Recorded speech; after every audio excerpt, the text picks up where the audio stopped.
Hey everyone, Poindexter here, and we continue our playthrough of the solitaire wargame Western Front Ace. In the last video, our French pilot, Albert Daladier, scored his first victory over a German Albatross D3 and survived a balloon-busting mission relatively unscathed. So far, Albert is holding his own, so let's begin the next patrol.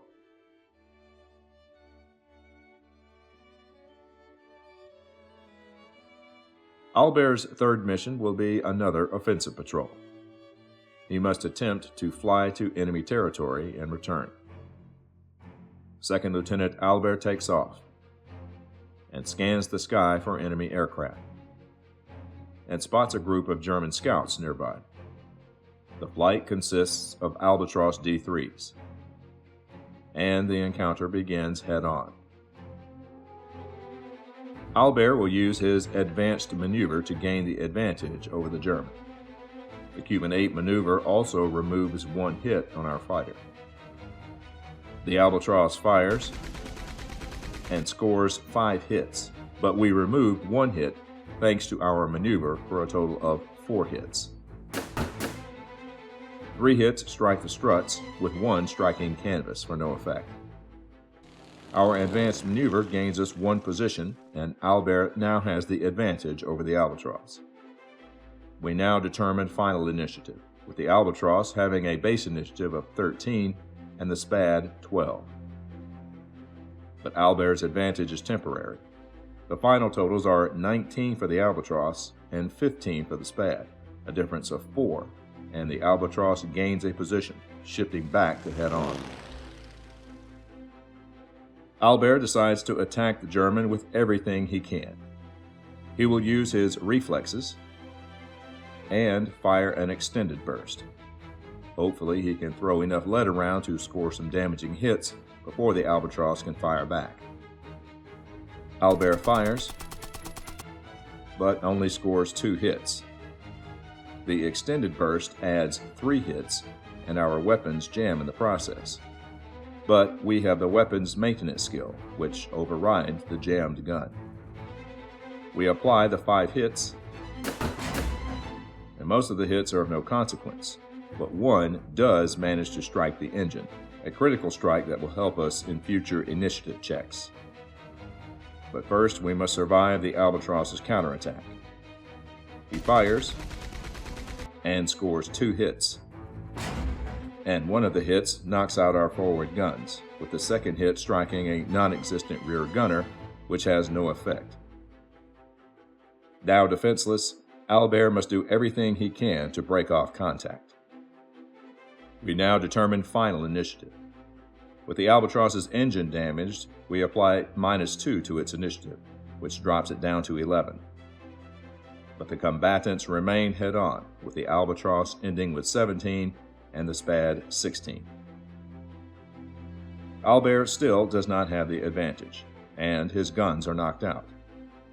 Desperate, he will dive in an attempt to end this encounter. Fortunately, he is in friendly territory near his airfield, so he'll return safely. But he must first weather an attack from the Albatross as he attempts his escape, but will also suffer 1 less hit in the process. However, during the next round of combat, when attempting to land, Albert will suffer 1 extra hit. In other words, Albert will be shot at twice during the dive attempt. Let's hope luck is with him. The Albatross fires at the fleeing SPAD and scores 4 hits since 1 is removed because of the dive maneuver. And Albert gets lucky. 2 hits strike canvas, and a third a non-existent rear gunner, for no effect, with the 4th hit striking the tail. Albert now prepares for his emergency landing, and we go 1 more round with the Albatross. This time, he will score 1 extra hit during his attack, and scores 6 hits. And the rugged SPAD manages to hold together. 3 hits strike canvas for no effect, with the remaining 3 seriously damaging both wing struts. Albert is now near the ground and performs his landing. We roll for the weather, and the weather is good. We add +1 to the landing roll, but Owlbear's landing skill negates the penalty, so it's an automatic safe landing. Owlbear's Spad is shot to pieces, with 8 hits. As a result, his Spad is written off. He receives a replacement scout in time for his next patrol. Owlbear has survived a harrowing experience and is lucky to be alive. Though he did not make it to enemy territory, he did engage in combat, so the mission was a success. With this patrol, Owlbear has flown the equivalent of 4 sorties and gains an experience point, along with another fatigue point.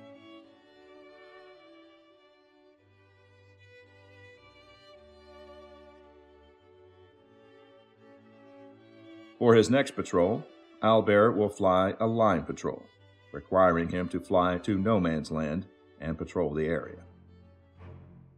Owlbear takes off, and we check for our first encounter, and spots a flight of 2-seaters in the area. The flight consists of Roland C2s.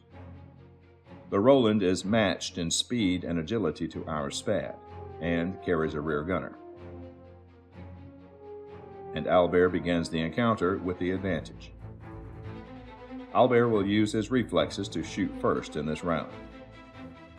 He fires and scores 4 hits. 1 hit strikes canvas for no effect, but the remaining 3 hits find their mark, striking the Roland's fuel tank and destroying the engine. The fuel tank hit is non-fatal, only causing a leak. The Roland goes defensive and pulls an Immelman. The damage avoidance is ignored thanks to Owlbear's reflexes, and the Roland improves 2 positions. We draw a 3rd card for the rear gunner, but he scores no hits. Despite the 2-seater's temporary advantage, his engine is destroyed, and the Roland is shot down. Owlbear scores his 2nd kill. With ammo to spare, Owlbear continues his patrol. He moves to friendly territory, and we check for more encounters. But there are none. Owlbear moves into no man's land and begins his line patrol, but spots no enemy aircraft. Owlbear now heads back to his aerodrome, and we check for enemy encounters, and runs into another flight of 2-seaters. The flight consists of Rumpler C4s. The Rumpler has the same performance as our Spad, so will be evenly matched during initiative rolls. The Rumpler, like most 2-seaters, has a rear gunner. This time, the encounter begins head-on. Using the optional 2-seater rule, the Rumpler has the option of firing his forward gun or going defensive. On a die roll of 3 or less, he will fire his gun at our Spad instead of drawing a defensive card. He rolls a 6 and will go defensive instead of firing. Owlbear fires at the 2-seater and potentially scores 5 hits. But the Rumpler goes evasive and avoids all damage. Fortunately, we drew an even-numbered card, and no ammo was expended thanks to our precision skill. Both combatants are tied at 12, and we determine the final initiative. And both aircraft remain head-on. Another round of combat begins, and we now determine whether the Rumpler will fire or go defensive. It's a 2, and the Rumpler will fire his forward gun. Owlbear will perform his advanced maneuver, hoping to gain the advantage over the Rumpler. The Cuban 8 also removes 1 hit from the attacking 2-seater. The Rumpler fires and scores 5 hits, but we remove 1 hit thanks to our advanced maneuver. Owlbear's Spad takes a hit to the engine, which reduces his initiative by 2. A hit to the landing gear also adds a +1 modifier to the landing roll. The Cuban 8 maneuver gives Owlbear the advantage for the moment. We now determine the final initiative. With a damaged engine, the Spad's base initiative is down to 10, with the Rumpler remaining at 12. The final result is 15 for the Rumpler and 12 for the Spad, a difference of 3, which means 1 position shift, and the Rumpler moves back to the head-on position. In a risky move, Albert decides to attack and fire an extended burst. Let's hope the Rumpler doesn't go evasive this time. He fires a long burst at the two-seater, and his guns jam, but our weapon maintenance skill overrides the jam, and we score 3 hits. The extended burst adds an extra hit, and, fortunately, the guns don't jam in the process. We now check to see if the Rumpler fires back or goes defensive. And he decides to attack the Spad, and scores 5 hits. We apply our 4 hits first. And the only significant hit is to the port struts, with the other 3 striking the landing gear and canvas for no effect. We now apply the 5 hits to Albert's Spad. And Albert's engine is destroyed, along with his landing gear. With no power, Albert is forced to make an emergency landing. But first, we determine final initiative. And both aircraft remain head-on. Albert dives away to begin his landing, and we check to see if the two-seater fires back or breaks off. And the Rumpler decides to break off and fly away, leaving Albert to his fate. Albert now attempts to land his battered aircraft. First, we roll for the weather, and the weather is good. Now, we add modifiers to our landing roll. We're attempting an emergency landing, so we add +1. Our landing gear is destroyed, so we add +2. And we add another +1 since our engine is out. We also factor in Albert's landing skill, which applies a -1 modifier. So the final dice roll modifier is +3. We roll a 4, modified to 7, and Albert manages to bring his crate down without too much difficulty. Albert's crash-landed Spad suffered 7 hits and is written off. We make note of the patrol in the sortie log, and Albert receives a replacement Spad in time for his next patrol. And with that, we've reached the end of this playthrough video. Second Lieutenant Daladier was forced to practice his diving abilities these past 2 patrols, and thanks to his Spad's ruggedness, was able to survive both attempts. It's fortunate both attempts were made on the friendly side of the lines. He did manage to gain another victory, destroying a German two-seater with an accurate burst to the two-seater's engine, but was repaid in kind later in the patrol, when an aggressive Rumpler pilot bested Albert in combat, destroying his engine and forcing another emergency landing.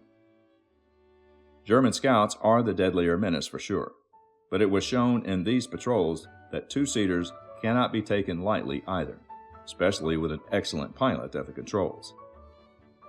Still, our second lieutenant has weathered many harrowing storms and lived to fight another day. Let's hope that trend will continue. Thanks for watching, and we'll see you on the next patrol.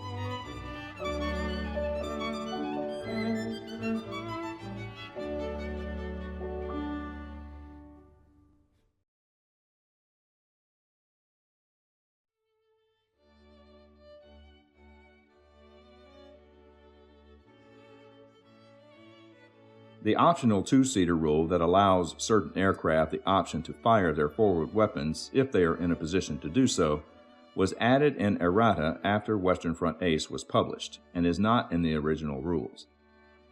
The core game has two-seaters operating defensively, utilizing their rear gunners as the only option to fire at attacking aircraft. It is assumed that only enemy scouts would be in a position to attack the player in a dive and during an emergency landing, not two-seaters. As stated, they were designed to always fly defensively, and thus would never be able to attack in such situations. With this unique edge case, I decided to use my own house rule, which borrows from the original intent for two-seaters, to fly defensively and try to get away when possible. So, when the Rumpler rolled a 5, signifying it would not fire and instead go defensive, I took that as its opportunity to not pursue and instead fly away. To put it simply, two-seaters aren't fighters, and they have their own priorities, such as reconnaissance, artillery spotting, bombing raids, and so on. Chasing enemy scouts, though technically possible, was highly unlikely, at least in my frame of reference. At any rate, I simply wanted to give more context for my decision in this matter. Thanks again for watching.